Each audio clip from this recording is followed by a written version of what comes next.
Hello? Can everybody hear me okay? Okay. I don't get the chance to use these nice headpieces often, so I'm like, I'm gonna do it. I don't like holding the mic. Anin, Sarah Nadizhnakaz, Curve Lake Nadunjaba, Makwa Dodem, but I'm coming from Curve Lake and really honored and grateful to have been asked to speak for the festival. It was a while ago, and it came up, and I'm like, okay, we're going to Owen Sound. So I'm really happy to have met Richard and everyone, and really excited to share my work with you. So you'll notice my poems are political, as a lot of spoken word artists' poems are. And these are my stories, and this is what I've went through, and these are the things that I'm passionate about. I'll just get right into it. So this first poem is called My Languages. When I hear my languages, my body would shake like an unearthed scroll buried in treasure chest, buried beside the rosary of a priest. Tears would feast on cheeks while eyes, as if my blood memory heard its child speak after years of no contact. Dealing with the loss and grief of having her taken away, ripped from hands by men of God, ripped from her tongue, the messenger of traditions, teachings, and love for everyone. My bloodline carries two languages, Ojibwe and Cree, a mouth that has tasted more blood than bone, more ash than stone. To grow up not knowing your language is trying to explain to your therapist a grief for something you never had in the first place. When I hear my language, I feel like an imposter. My language even sounds wrong to say, does not feel like mine when I don't speak it the way my kokum did, the way she only spoke it when she was drunk, only felt safe to be herself behind the veil of chemical and stale smoke-filled closets. And yet, there's not enough whiskey to forget what happened. There's also not enough whiskey to forget the language. She is mighty. Even when we forget, she remembers. I hear my language, a distant memory of my kokum picking wee geese, boiling the medicine tea. It is jealous, waiting for me outside my school hallways as they shove French down my throat, declare it a mandatory class when my language isn't even an elective, when they play O Canada on the intercom converted in my language, a sort of performative allyship that has sailed, tell me to stand for the very country that stole that very language from us, your home on native land. My teacher asks me why I don't stand for this anthem of angst. I tell her that my ancestors would turn over in their unmarked graves if they heard this.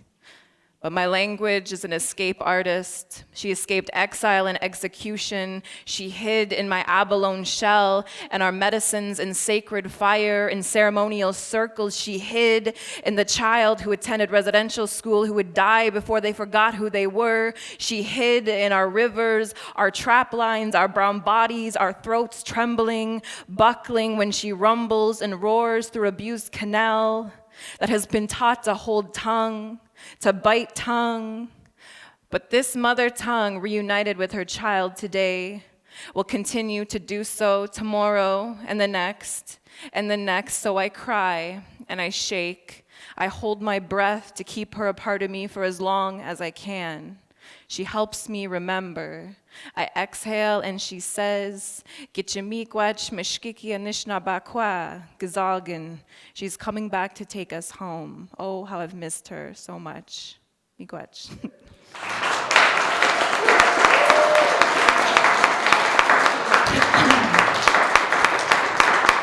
So I was just talking about this with someone tonight, and I find I used to go up on stage and I'd find myself apologizing for my rage and apologizing for, my grief. And I stopped doing that because I'm like,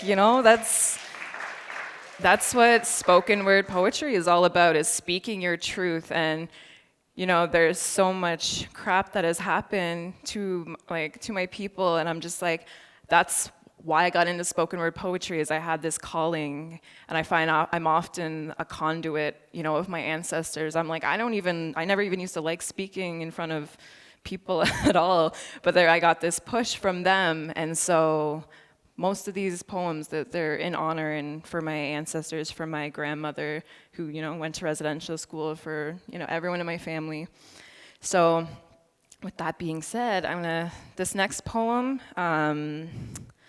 this one is just related to capitalism, and I wrote this one when I was in my office, and I was daydreaming about the mountains, and I was just pissed off mostly that I had to do work all day in the computer. So anyways, this poem is called Bluebird. I forgot to breathe. I held my breath, waiting for my own approval, made myself sick with grief for a person I missed so dearly. The child in me had forgotten how to play. I see those emails peeking out of my inbox like a big red flag I can't ignore, but I keep going back to the deadlines, the 9 to 5, the bills, the event I sent my regrets to, the angry scheduler that loves to label me procrastinator, a hater. So today, I smile and I wave. Finally took a deep breath and exhaled expectations I'll never meet. I skipped to the garden, middle fingers in air and fate in hands you see. Natural law and self-sufficiency were replaced with an angry accountant. Tells me this way of life isn't adding up, and I agree. He looks confused. The same look I've had until this very moment. I tell him that I'm done with the abuse. I tell him that the spreadsheets and office desks have replaced my mountain view, my place of ceremony, the meadow I make love in, so they gots to go. When did the newest version of the DSM replace books of poetry and watercolored portraits? I don't have depression. I've been robbed of my sanity, spirituality, creativity. My abuser stole my paintbrush and filled my hands and time with deadlines and worry and called me successful. Today, rest is considered a luxury if self-care isn't written in policy. From the big wigs who are in charge of the cards at the big table convinces us we are small, that we must deal with the cards we are dealt, but I'm sick of this game, and I call your bluff. Stuck in this rat race when I'm a bird, caged to colonial concepts, but the key to the valley has always been there, is dangling at my window. Bluebird, shall we fly to the mountains? Fly to the evergreen trees that do not obsess and sweat about a to-do list. All it does is exist, and that is enough. You see, this way of life doesn't make sense to me, Bluebird. I don't trust them. They are experts in self-harm. For every tree you cut down is a me you cut down. Your mistake is thinking that we are separate from nature, but honey, the bees are not the only thing that is endangered. You see, only an old-growth forest has the beauty and ability to take my breath away, and in a split second gift it back to me. The leaves, the bark are my therapy, could replace my oxygen mask they gave me for my panic attack. So tonight I travel with Bluebird. We sing our songs. Here we can simply be. Here anxiety no longer fills the cracks of my teeth. Here my jaw softens and is filled with wild berries, nuts, and poems. This is your reminder to breathe, to rest, to put down your phone, your lists. This is your call to inaction, because the mountains, valleys, and rivers miss you, have been waiting for you. Bluebird misses you and is waiting for you. Miigwech.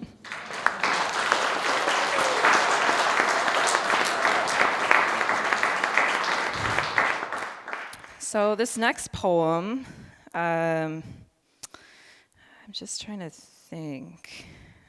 Okay, well, this next poem is always a fan favorite. This poem I wrote for International Women's Day, and yeah, it speaks for itself. It's called Divine Woman. Divine woman, rest your weary eyes and worries, set them aside, woman, for an older version of yourself to worry about. You are welcome to step off of the pedestal they have placed you on. Breathe, release the tension in your shoulders, neck, back. The battles will always be there, so unclench your fists and place hands into prayer pose and thank yourself for how hard you have worked to get here to this moment. Divine woman, super kind kind of woman who doesn't take too kind to people who tell her to be kind and neat and smile please when she grinds in these capitalist streets so she can feed her babies, who is working so hard to love herself after decades of unsolicited advice, woman who was called every objectifying name in the book but returns the book to its owner, has never been much of a fiction reader, woman, loud woman. Not a fembot plot twist and twerk and bend for you fantasy, living to appease the male gaze, lying naked underneath willow tree, docile, sweet, submissive, whispering, never yelling, cooking, never burning bridges, expected to do it all woman. But she doesn't feel full off these capitalist calories. She has a hunger for community, for connection, was born in a system that fed her lies. She's a more than enough woman. Yet they gave her a manual on how to be a good, real woman, and they want to pluck and wax off all her realness, put her on a diet, tone her voice down, but she knows she's a goddess, and no goddess would dare remove parts of herself, make herself less goddess-like. Divine woman, beautiful mind, woman not a forget-me-not, but a woman you remember. She is the whole fire, not just the embers kind of woman. Her body's cells are derived from pre-colonial contact, cannot be owned or told what to do. Her parts are not a reference point for abuse or patriarchal profit. She's a prophet of poetry, of self-love, of raging against the system that covers her breast as if it exposed its secrets, makes them uncomfortable seeing it in a baby's mouth, but not if it's wrapped in Victoria's Secret. Wants to see me nude, but not too much, and not with additional baggage or fat, but only if it sits on my hips, chest, or ass. And divine woman knows that to heal from the patriarchal melting pot is to get out of the pot, is to stir the pot, knows that it is not enough to say sorry, or not all men, is to unlearn sexism rooted in colonialism, is to provide reparations, is to love our women, to respect all women.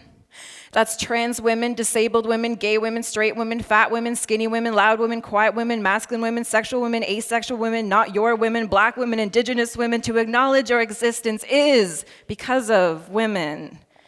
This is for the women who want to have kids, the women who don't, the married women, the women who won't, the poly women, working moms, moms that don't work, the women who wear makeup, and the ones that have made up their minds that their freckles are too fine to cover. Not hard to find woman, because she's listening to this poem right now. I see you, divine woman.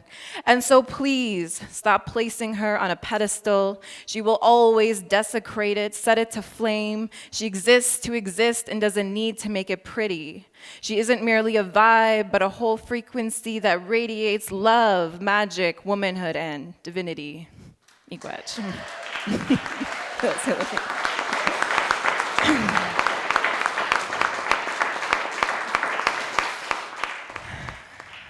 So yeah, you get the themes, the things I like to talk about.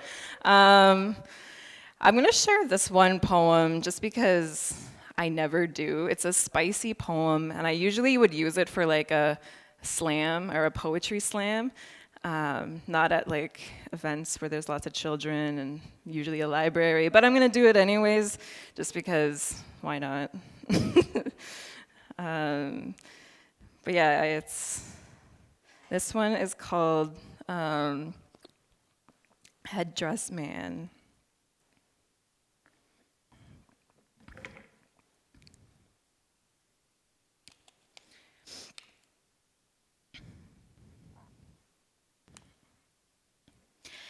Attention, attention to the headdress man at the front of the Coachella main stage. Please help yourself to the cultural appropriation first aid station. Please help yourself to some water. Your mouth is probably dry. Throat sore from yelling in battle, screaming for the protection of your land and people to military man. So please, help yourself to some water, unlikely that it will be clean, but do not fret, do not cause a stir, as we have provided you with many water boil stations, sir. Attention, all headdress men with the brightest, tallest, most majestic feathers, since you have earned this headpiece, this title, our leader, our chief, perhaps you can help all women and children attending this festival. Protect them from the smallpox and angry men with blood, famine, and greed in their eyes. Protect them from the black snake covering the land, the dark smoke that blankets the sky. And when you are done, please escort yourself back to your designated area. We reserved it especially for you. A reservation, we call it. Unfortunately, it only fits two. For you and the horse you rode in on, its section is labeled ignorantly full of bliss. Dear cis Caucasian man, you wanted this, remember? Attention, headdress man. I know it's a fashion statement to you, a trendy chic piece you bought on Amazon for $20 so you could look extra hip, extra sick with your cloak and warrior stained cheeks, a steal, a knockoff version. The blood on your cheeks are fake. The ancestral teachings and wisdom tied into the feathers are non-existent. The model and make of yours isn't of the hands of a village that worked for months gathering each eagle feather to give to their honorable leader. Attention, all headdress-wearing men. I expected it from your grandfathers, not from you. It's 2022, dude. Aren't you on the internet? Don't do it. Dear headdress men dancing and raving in my Instagram story feed, you've ruffled my feathers, stole them, and placed them on your big dumb head, so now I have to make a poem about you. Always wanting the beautiful aspects of my culture, but never the pain that accompanies it. Thanks.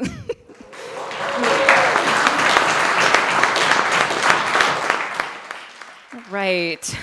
I guess I'll share one more poem. I never know how to end it because it's always like so like high intensity, like all of them. So I wrote this one poem just to, I don't know, just to ease out of it, I guess. And somehow I've still made it intense. But this one is called Mantra, and it's sort of, I tried to make it like a little bit of a meditative vibe. So yeah, this one is called Mantra. I want you to take a moment. Focus on my voice. You are not here last year nor there, paying your cab fare on your way to tomorrow's business meeting. You are here in this moment right now. You are alive, and what a miracle that is. Take a deep breath with me, fill belly with air, exhale and feel the anxiety from your chest reach to the tips of your fingers and release. Take another deep breath with me, fill belly with air, exhale and feel the anxiety from your chest reach to the tips of your fingers and release. Dear anxious soul, dear sad, angry, tired, grieving soul, dear, I'm not enough, I don't fit into this colonial capitalist rolled, this bold, this fist is too tired of punching walls. Last night your ancestors called, demanded you walk into the forest naked, leave your thoughts on the trail, return to innocence, your place of birth. Here you kiss the earth and realize how much you missed your mother, your home. Dear me, dear you, say it with me, I am powerful. And not powerful in the sense that I have wealth or class or influence. I am powerful because I am energy. Everything around me is energy, and we vibrate together in this ginormous, gargantuan universe, making love, making art, making hopes, making dreams, filling the cracks and seams in this seemingly broken system, and together we heal.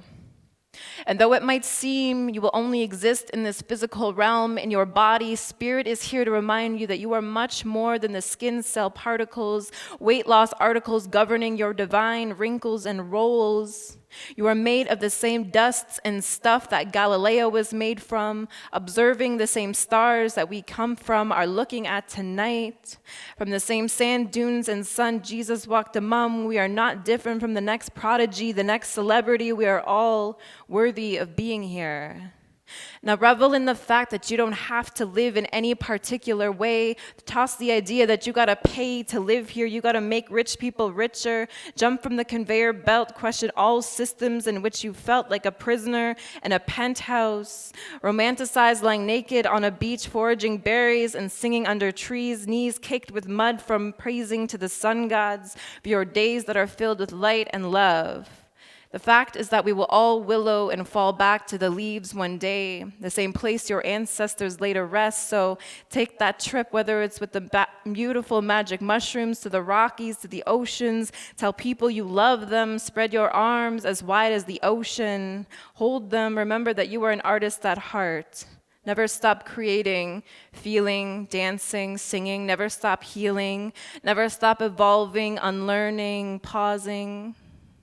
And repeat, I am doing my best. I am more than enough. I am of the wild flowers amongst black rivers and mountain peaks. I am allowed to sit, take my seat, and take my time and enjoy the view.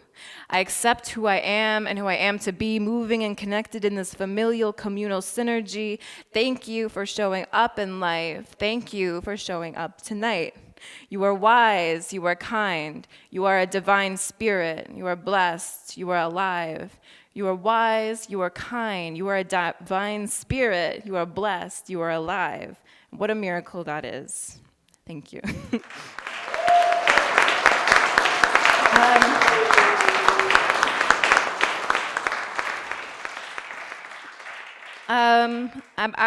I changed my mind. I'm gonna share one more.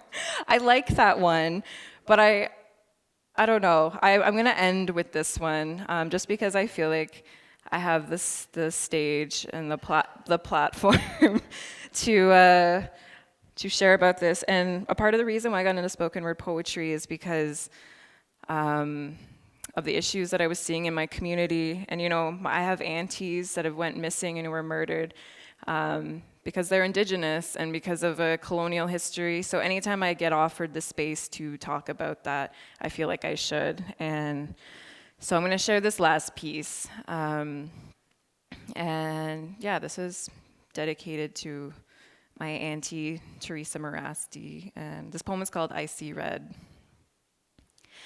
At 16 years old, I sat outside my school watching as classmates released balloons into the sky. Little messages tied to string, if only our pain, our worry, our wonder would also burn into the sun. I wonder if they know how much we miss them. I put my tobacco down and ask Creator to make sure she tells them. Slowly, the sun disappears, the people at the vigil disappear, the balloons disappear, the women disappear, calls to action disappear. I close my eyes, I see red. Leah Anderson never came back to school after Christmas break. We ran on the same cross-country team. My sister, my kin, lost the race. Merry Christmas. We are gifted candlelit vigils and protests around government offices. No pride in genocide. No pride in genocide. We all yell and hell yes, the revolution will not be televised. The revolution will not sit behind cell phone screen complacent behind RCMP desk and building that promises to protect yet refuse to incarcerate the man who had brutally assaulted 2 different women 3 days prior to her murder, who would eventually kill my Aunt Teresa Morasti 24 hours after his release. The revolution is not racist, does not stereotype me as a drunk or a sex worker that I'm probably out partying or on a bender so as to use as an excuse to not file me as a missing person, to not look for, to stigmatize, to not care about. I'm tired. I'm tired of Indigenous women only existing in my prayers or on a missing person poster. We deserve better. Who else has a date dedicated to the alarming rates at which they die? As if we are war veterans, as if we had a choice to be at war with this system, as if they actually honor us. I don't want your badge of honor. I want your oath to protection. The revolution looks like waking up, looks like red-skinned people destroying red-bricked residential schools, burning the red blood. I mean leaf off of white hands. I mean flag looks like red, white, yellow, brown, black coming together. Like the medicine wheel, we will heal together. The revolution will empower our women to thrive. That we will be crying because our sister has graduated college, not because we found her body. Balloons will be released to sky and candles lit because of another birthday, not another vigil. I see red. I wear red because we were taught that this is the color spirit recognizes. The color to let them know we are thinking of them, that we remember them, are calling to them. I put my red tobacco tie into the fire. I close my eyes, I see red. I look at all our blood, we are the same. We are all the same. Those spirits remind me we are the change. We are all the change. All right, miigwech. Thanks for having me.